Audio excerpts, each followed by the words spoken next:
So welcome to UPSC connect in Ghaziabad IAS academy. आज की इस क्लास में हम लोग बात करने वाले हैं अपने पॉलिटी के डिस्कशन को आगे बढ़ाते हुए हम लोग बात करेंगे फंडामेंटल ड्यूटीज के बारे में। तो सबसे पहले मैं ये जानना चाहूंगा कि ड्यूटीज और राइट्स में क्या डिफरेंस होता है आपके अकॉर्डिंग। ड्यूटीज और राइट्स में क्या डिफरेंस होता है? खुशी, वर्षा? तो ड्यूटीज जो होती है वो हमारा कर्तव्य मतलब रिस्पॉन्सिबिलिटी होती है। हाँ। और जो राइट्स होते हैं वो हमारा हक होता है। हक होता है, ओके, अधिकार होता है। ठीक है, ये तो हिंदी कन्वर्जन हुआ इसका। इसका मतलब क्या हुआ? इसका मतलब ये कि जो भी हमारी मतलब रिस्पॉन्सिबिलिटीज हैं टुवर्ड्स हमारी कंट्री के। आप अपने पर्सनल पर्सपेक्टिव बताओ, राइट्स और ड्यूटीज में क्या फर्क है? राइट्स और ड्यूटीज खुशी? सर राइट्स होते हैं जो हमारे मतलब किसी भी चीज़ के प्रोटेक्शन के लिए होते हैं, तरीके से कि हमारा कोई भी किसी भी तरीके से वो ना हो। और ड्यूटीज होता है कि हमें कुछ राइट्स मिले तो कुछ ड्यूटीज रिस्पॉन्सिबिलिटीज भी होनी चाहिए। इसको समझने का बेस्ट तरीका बताता हूँ। ड्यूटीज और राइट्स में क्या फर्क होता है? ड्यूटीज जो होती हैं वो वॉलंटियरली होती हैं, वॉलंटियर होती हैं, और राइट्स जो होते हैं वो लीगली जस्टिशिएबल इन नेचर होते हैं। तो let's talk about the parents. Parents के ओल्ड एज में सेवा करना इट्स आवर कर्तव्य, ड्यूटी। बट अन पेरेंट्स के जाने के बाद या पेरेंट्स के रहते हुए जो उनकी प्रॉपर्टी है, जो उनका सक्सेशन है, दैट इज आवर राइट। तो प्रॉब्लम इज दैट कि we fight for our right but we don't perform our duty because duty is volunteer. तो अगर दोनों बैलेंस बन के चलेगा तो सोसाइटी बहुत अच्छे से काम करेंगी। सिमिलरली ये फंडामेंटल राइट्स हैं, इनको 42nd अमेंडमेंट के साथ स्वतंत्र सिंह कमेटी के कहने पे जो है इंडिया के कॉन्स्टिट्यूशन में जो है 1976 में ऐड किया गया था। नाउ अब इस पे भी एक डिबेट है क्योंकि अमेंडमेंट हुआ था 1976 में। तो 1975 से लेकर 1978 के बीच में हम लोगों ने एक इमरजेंसी का टाइम देखा था जिसके अंदर काफी सारे राइट्स को जो है ऑलरेडी कर्टेल करके चल रहे थे। ठीक है, तो यहाँ पे एक डिबेट है, हमें उस डिबेट में नहीं जाना, हमें फंडामेंटल राइट्स की बात करनी है। तो सरदार सोलम सिंह कमेटी की रिपोर्ट थी, उस रिपोर्ट के बेस पे आर्टिकल कॉन्स्टिट्यूशन में ऐड किया गया 4A के अंदर हम लोग फंडामेंटल ड्यूटीज, मौलिक कर्तव्य को जो है हम लोगों ने एंट्री कराई। एंड एक नया आर्टिकल बनाया गया, आर्टिकल 51A। ठीक है, as DPSP are addressed to the state, the fundamental duties are addressed to the citizens। तो हम लोगों ने पहले क्या पढ़ा? फंडामेंटल राइट्स पढ़ा। फंडामेंटल राइट्स किसके लिए हैं? For the protection of citizens from the arbitrary action of state. Number 1 हमने डीपीएसपी पढ़ा। डीपीएसपी क्या है? Directive principle of state policy. What does that mean? जब भी स्टेट लॉ बनाएगा मतलब वो डायरेक्टिव है, स्टेट को कॉन्स्टिट्यूशन जो है स्टेट को डायरेक्शन दे रहा है कि जब भी आप स्टेट को या स्टेट्स को डायरेक्शन दे रहा है कि जब भी आप कानून बनाएंगे आपको ये सारी चीजें दिमाग में रखनी है, फॉलो करनी है। फॉलो करना कोई बाध्यता नहीं है, मैंडेटरी नहीं है, पर आपने अपने सबकॉन्शियस माइंड में इन सब चीजों को लेके चलोगे, इन प्रिंसिपल्स को लेके चलो। ठीक है, अब ये जो है ये फंडामेंटल ड्यूटीज है, ये भी जो है ये हमारे एड्रेस टू सिटीजन है। ये हम सभी लोगों को बताया गया है कि अगर आप भारत के नागरिक हो तो आपको ये सारी ड्यूटीज दी हुई हैं, ये सारी आपको परफॉर्म करनी चाहिए, करनी है नहीं। क्या डिफरेंस है करनी चाहिए और करनी है नहीं में? पीछे हम लोगों ने डिबेट देखी थी, बहुत सारे झगड़े भी हुए थे इस पे कि जब हम मूवी देखने जाते हैं तो एक राष्ट्रगान का कंसेप्ट आया है, तो वो क्या है, वो उस पे कोर्ट की जजमेंट क्या थी? आप लोग क्या करते हो? कहीं पे भी हम राष्ट्रगान चला देते हैं। आजकल एक जोक भी चल रहा है कि मेट्रो में भीड़ थी, एक लड़की ने राष्ट्रगान चलाया, मैं खड़ा हो गया, वो बैठ गई सीट पे। एक ये भी जोक चल रहा है आजकल। राष्ट्रगान क्या हर जगह वैलिड होता है?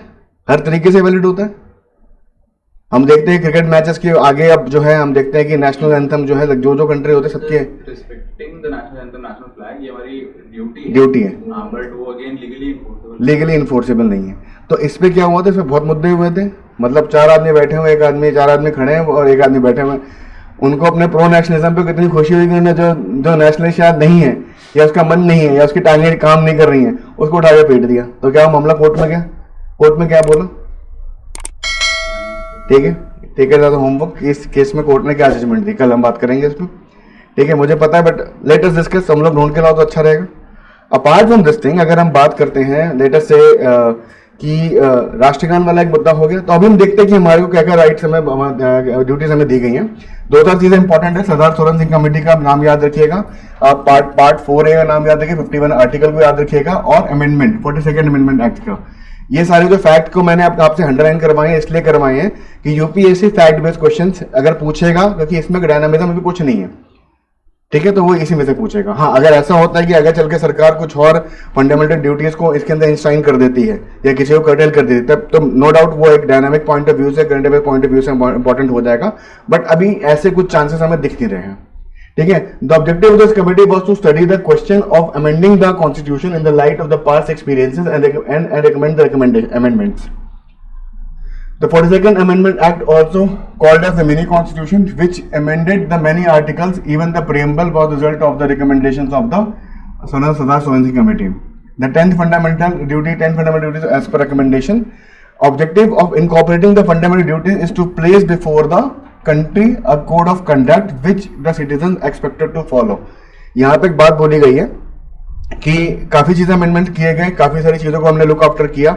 1935 को जब भारत को आजाद हुए करीब 30-35 साल हो चुके थे, हमने अपने पूरे पास्ट को देखा और हमें लगा कि ये सब चीजें चेंज करनी चाहिए। साथ ही साथ एक स्टेट की भी एक्सपेक्टेशन होती है, एक जैसे कि आपकी एक्सपेक्टेशंस होती हैं, आप कोई प्रोडक्ट लेते हो उससे, आपके पेरेंट्स की आपकी एक्सपेक्टेशन होंगी आपसे, ठीक है, and vice versa is also true. तो स्टेट की जो एक्सपेक्टेशंस हैं, तो उसको एक कोड ऑफ कंडक्ट में बांधने की कोशिश करेगी, बट उसको लीगली इन्फोर्स नहीं किया गया। Fine. The fundamental duties are non-justiciable. That means the citizen cannot be forced to observe them. Some of them are, however, the part of enforceable law.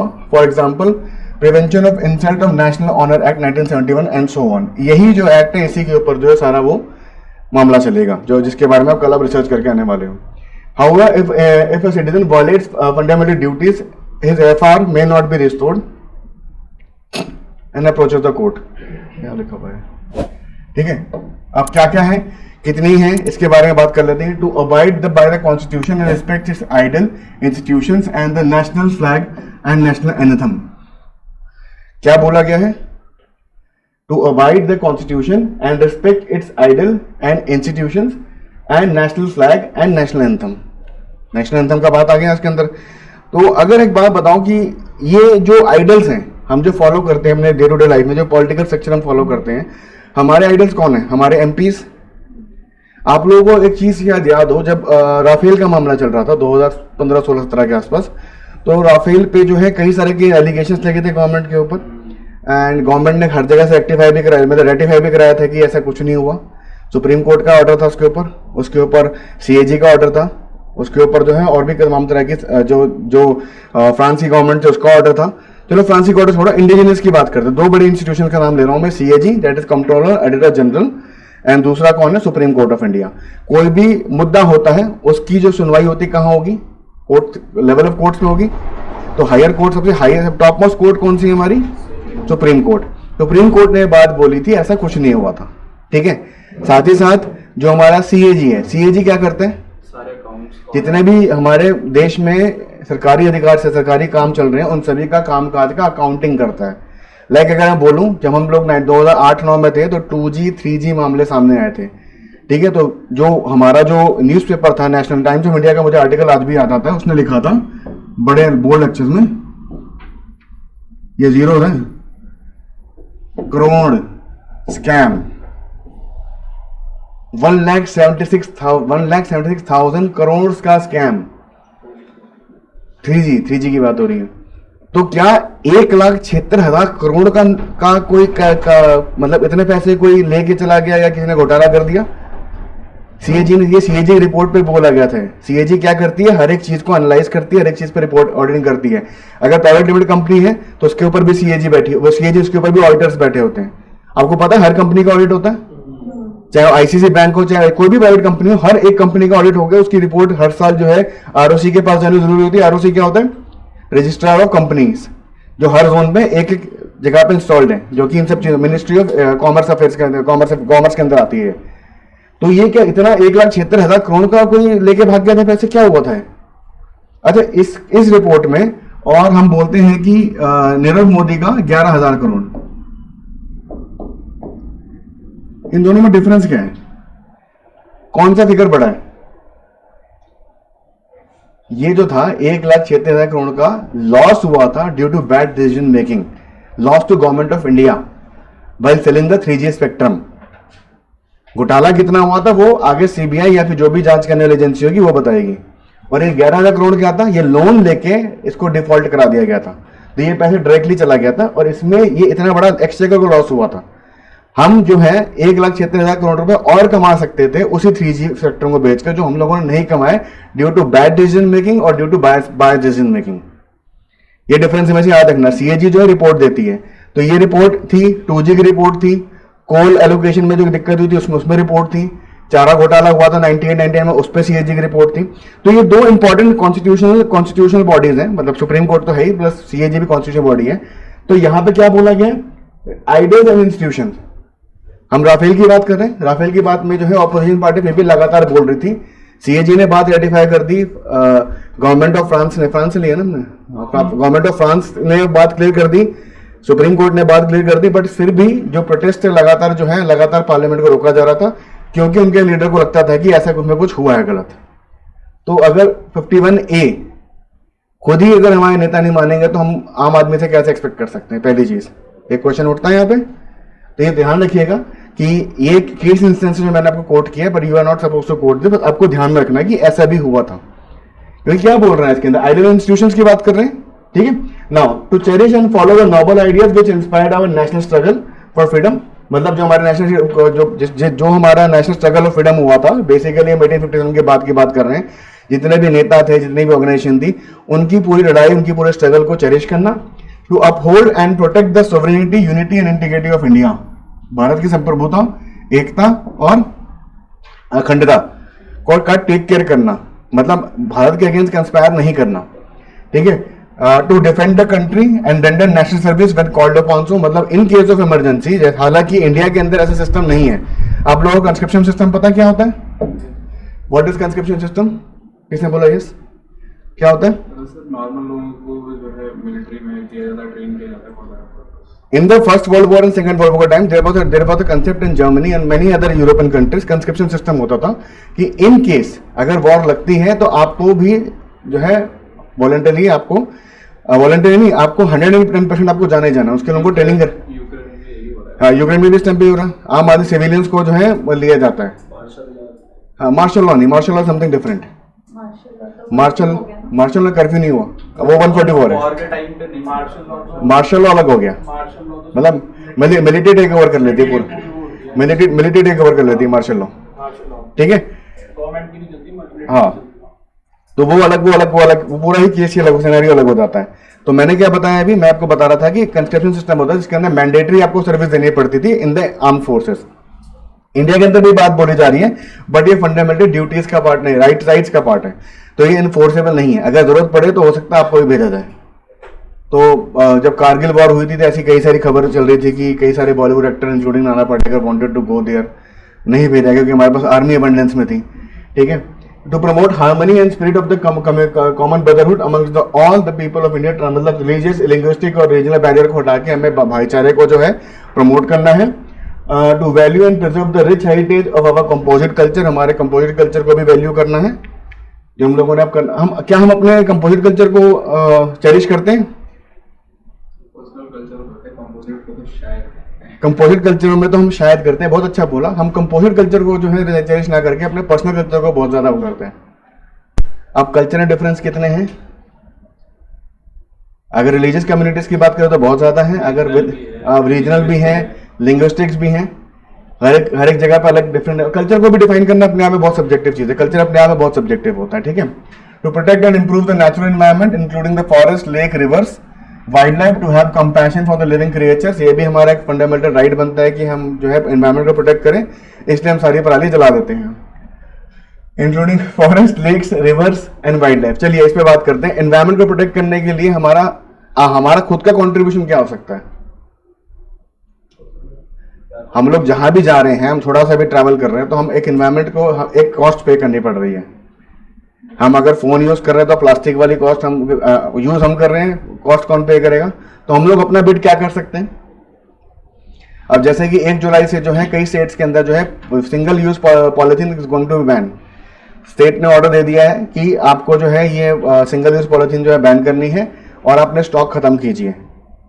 ये ऐसे ही ऑर्डर, ऐसे ही कुछ एक ऑर्डिनेंस बहुत पहले भी आया था, 2017-18 में भी आया था, जब सारे के सारे पॉलिथीन प्लास्टिक्स बैन हो गए थे। तो what is single use polythene? अब उसके बाद जो पॉलिथीन आया वो थोड़ा मोटा पॉलिथीन है, उस पर लिखा है कि मैं प्लास्टिक बैग नहीं हूं। देखा आप लोगों ने? बट मार्केट में रेजिन वाले आ रहे हैं, रेजिन वाले हाँ वो चल रहा है। चेंज है।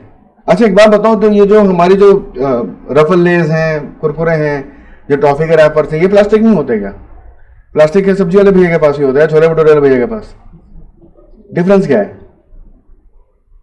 जबकि मुझे लगता है जो मेरा खुद का एक्सपीरियंस है, जो प्लास्टिक जो सब्जी वाली प्लास्टिक होती है वो ज़्यादा जल्दी जो है टेयर ऑफ हो जाती है as compare to those wrappers. और ऑलमोस्ट हर इंडस्ट्री, हर एक एफएमसीजी प्रोडक्ट, हर एक कार इंडस्ट्री, गाड़ियां जब नई नई निकलती है सब पे प्लास्टिक लगी हो, सबको प्लास्टिक वाली गाड़ी चलाने में बड़ा मजा आता है। नई नई गाड़ियां होती हैं, रात में मेरी गाड़ी 4 साल पुरानी है, उसमें अभी भी मैंने फ्लैप्स के वो हटाए नहीं है, प्लास्टिक नहीं हटाया है। सीट गंदी हो जाए, फ्लैप गंदे नहीं होने चाहिए, मैं मान सकता हूं। तो ये सब क्या है, हम अपना बिट कैसे दे सकते हैं? लाइक अपने लेवल पे रिड्यूस करना, अपने लेवल पे जो पोल्यूशन है उसको रिड्यूस करने के लिए हम क्या कर सकते हैं? हम पॉलिथीन बैग्स को रिप्लेस कर सकते हैं जूट बैग से। Recently there was a startup in Karnataka जिसने एक मैडम ने एक वो बनाई है, मशीन बनाई है, 5 रुपए का सिक्का डालो तो वो ना कॉटन बैग आपको डिस्पोज कर देगा, और दैट्स अ गुड स्ट्रेटेजी। अच्छा चलो, जब पॉलिथीन नहीं हुआ करता तब हमारे काम कैसे चला करते थे? ये पॉलिथीन पिछले 20 साल में बहुत बढ़ा है। 2000 के बाद मैंने पॉलिथीन में एक शूट अप देखा है बहुत जबरदस्त। उसके पहले काम कैसे चलता था? उसके पहले पैकेजिंग कैसे होती थी? जो नॉन ब्रांडेड प्रोडक्ट्स थी, ब्रांडेड प्रोडक्ट्स पहले ही पॉलिथीन में ही आते थे। ये जो बिस्लरी कल्चर चला है, मैं नाम नहीं ले रहा, मतलब नाम ले लिया मैंने, पर ये जो पेट बॉटल का जो कल्चर चला है, ये कहां से इंट्रोड्यूस हुआ? हर चीज को कमोडिफिकेशन ही है। पहले भी हम पेप्सी पिया करते थे, ऐसा नहीं कि नहीं पीते थे।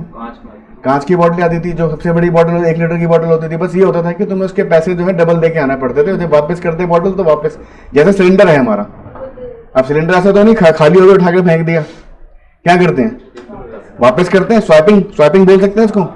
आज जो हम बैटरी टेक्नोलॉजी पे मूव कर रहे हैं विद रिस्पेक्ट टू स्कूटर्स में, हम देख रहे हैं कई ऐसी कंपनी जो बैटरी स्वाइपिंग को प्रमोट कर रही हैं।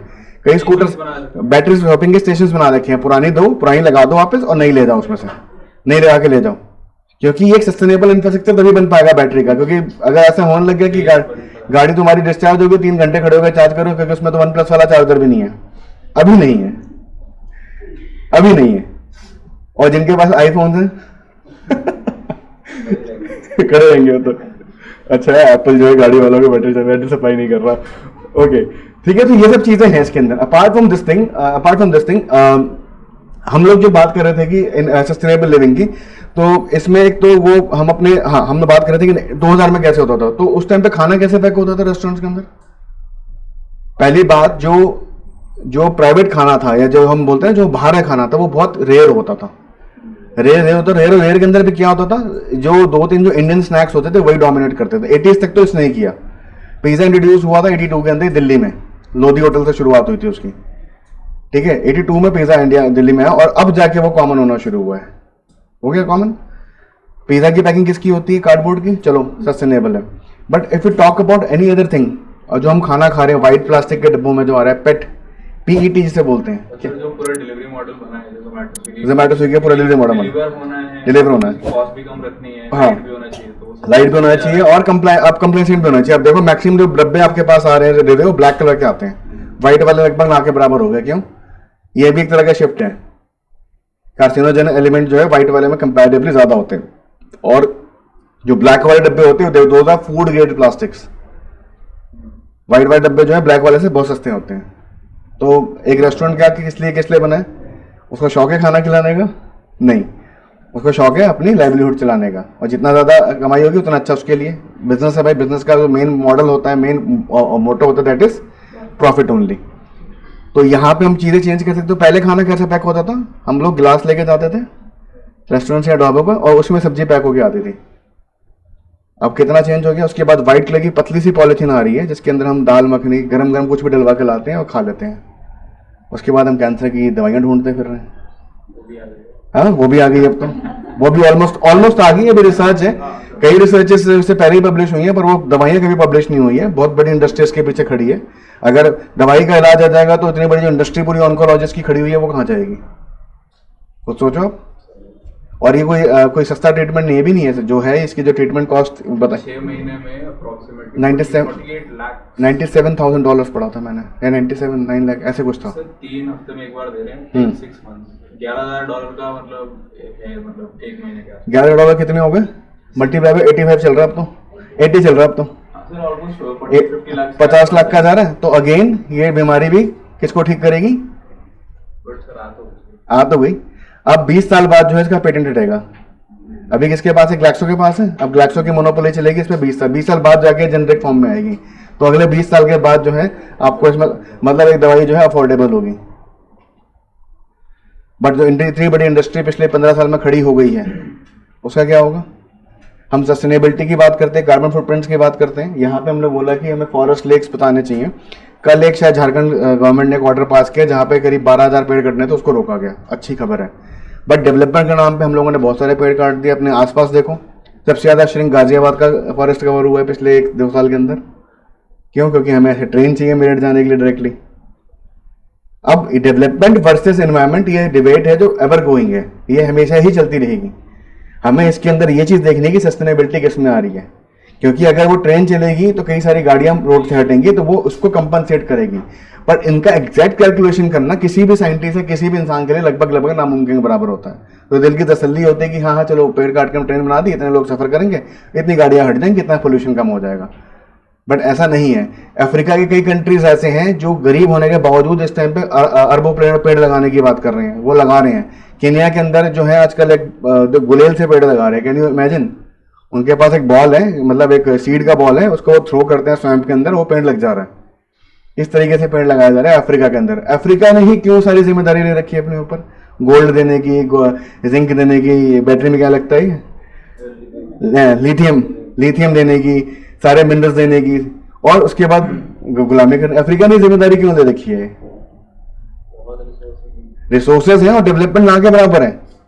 डेवलपमेंट किस कंट्री में? अफ्रीका के। साउथ अफ्रीका छोड़ दो, मुझे तो कोई कंट्री डेवलप दिखता नहीं। इजिप्ट जो इतनी बड़ी एंशिएंट वो थी, सिविलाइजेशन थी, वो भी मुझे इतना डेवलप नहीं थी। ओल्डेस्ट सिविलाइजेशन है ब्रदर, यूफ्रेट्स बोलते थे उनको, टिग्रिस रिवर के आसपास सबसे बड़ी रिवर वहां पर है। पर वहां पे तो कुछ नहीं है, क्योंकि वहां डेवलपमेंट की बात नहीं कर रहा कोई, इसलिए वहां पे चीजें सस्टेनेबल तरीके। सस्टेनेबल क्या, हम बोल रहे हैं कि वो लोग सफर कर रहे हैं, सफर तो कर रहे हैं, पीने का पानी नहीं है। अब बहुत बुरा हाल है कई स्टेट्स में, जैसे कि हमने इबोला वायरस का ब्रेकआउट देखा था। इबोला वायरस के ऊपर छोटी डॉक्यूमेंट्री है 3-4 मिनट की, वो देखना जाके, देखना जरूर, क्योंकि पता चलेगा कि सिस्टम के अंदर जो कंटामिनेशन फैलता कैसे है। ठीक है, तो यहाँ पे जो है हमें क्रिएचर्स को लेके हमें थोड़ी सी क्या करना चाहिए, कंपैशन दिखाना चाहिए। क्रिएचर्स को कैसे, क्रिएचर्स के ऊपर कोई केस स्टडी है हमारे पास? हम देख रहे हैं कि इंजीनियरिंग कॉलेज के एक बच्चे ने एक डॉग को 3 फ्लोर की बिल्डिंग से फेंक दिया था 3 साल पहले। तो उसमें फिर पीटा आ जाता है। हाँ, उसमें पीटा है, पीटा जैसी ऑर्गेनाइजेशन से।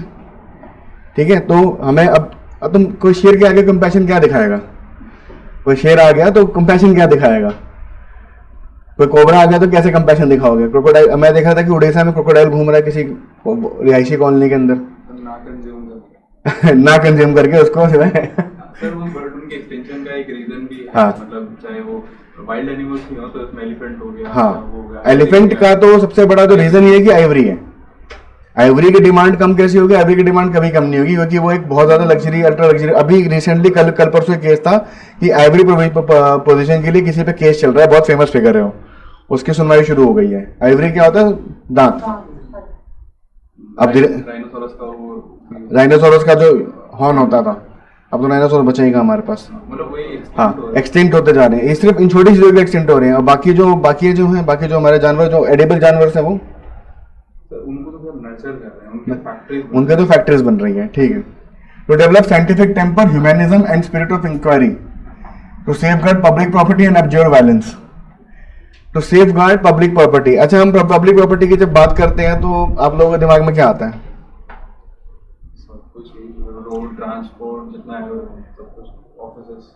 पता नहीं यार, मेरे कुछ दोस्त, मतलब बहुत पुरानी बात है, कुछ हमारे मित्र थे जो किसी सरकारी स्कूल में दिल्ली में पढ़ते थे, और जब वो स्कूल से निकले उन्होंने कहा कि हम पंखे ऐसे मोड़ के आए हैं। मैं बोला भाई ये क्यों किया आपने? बोलता है यार कुछ ना कुछ तो यार अगली जनरेशन को दे के जाना है।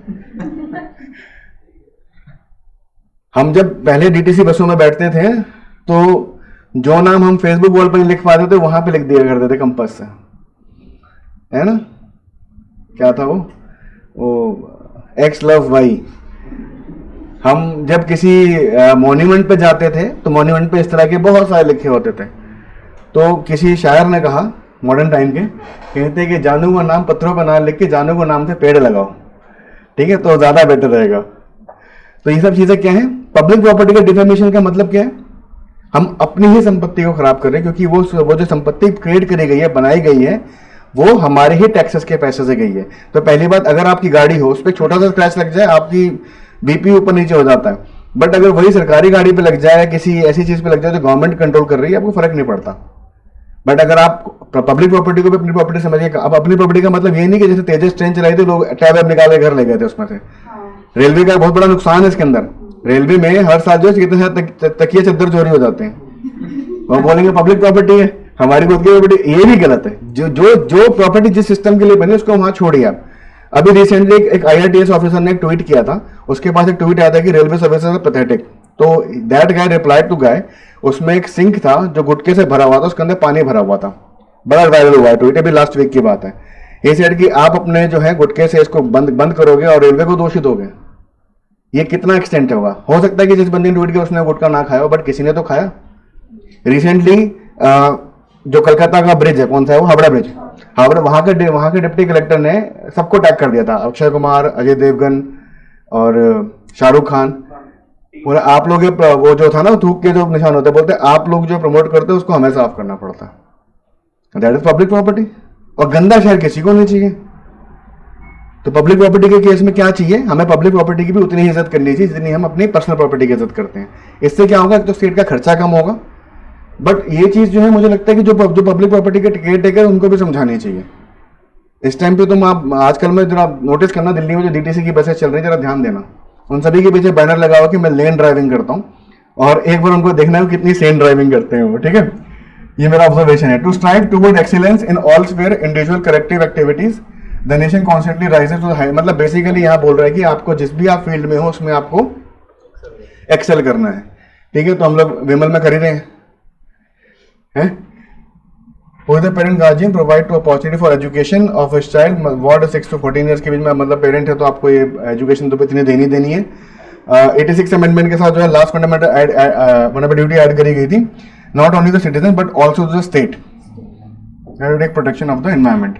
स्टेट को बोला गया कि खाली अब आपकी ही जिम्मेदारी नहीं है, खाली सिटीजन की जिम्मेदारी नहीं, स्टेट की जिम्मेदारी भी है कि आप भी एनवायरमेंट को प्रोटेक्शन को के बारे में सोचें, उसको करें।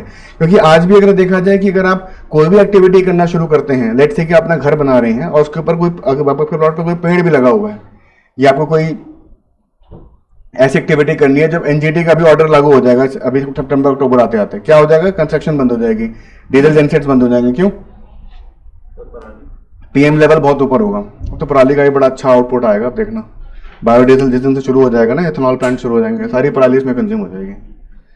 अब जो नई इंजीनियरिंग बनेगी, पराली एक्सट्रैक्टिंग के लिए बनेगी, क्योंकि पराली को एक्सट्रैक्ट करना किसान के लिए घाटे का सौदा होता था। जब वो प्रॉफिट का हो जाएगा तो वो वैसे भी नहीं चलाएगा, क्योंकि धुआं तो उसके घर में जा ही रहा है यार, इतना समझदार वो भी है, ठीक है।